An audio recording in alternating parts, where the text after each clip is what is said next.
Mumbai, 2012. Falguni Nayar leaves her role as managing director at Kotak Mahindra Bank to found Nykaa at the age of 49. She has spent nearly 2 decades as one of India's leading investment bankers, taking other companies public, running large transaction teams, advising boards. The market she is moving into is not one she has any operating experience of. Her own framing of the founding in a 2022 Fortune long-form interview a few months after Nykaa's $13 billion IPO is unsparing. "I didn't know beauty. I didn't know retail." The Indian beauty consumer, she observes elsewhere in the same interview, typically uses about 5 products: kajal, lipstick, and a handful of others. The consumer doesn't know what a primer is. Neither does the market she is about to try to build.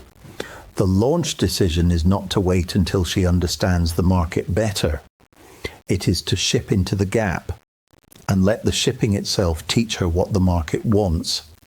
The first Nykaa iteration is heavy on content, blogs, tutorials, educational social posts, because the underlying bet is that Indian consumers will buy a wider international product range only if someone first explains to them what these products are for.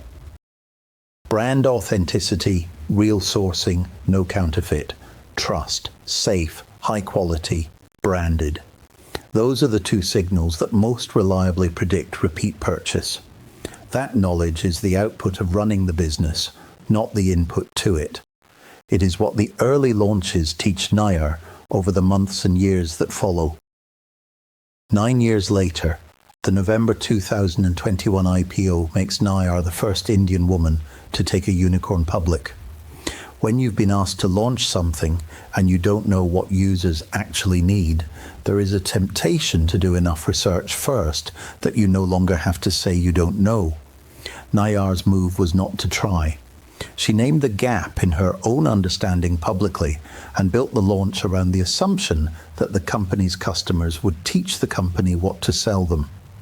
The market category Nykaa ended up defining did not exist in the shape it now has before Nykaa started selling into it. It could not have been researched. It had to be built. And the only way to build it was to accept, at the outset, that what the customers wanted would only become legible once they were shown what was available. So let's go to the office and work through it.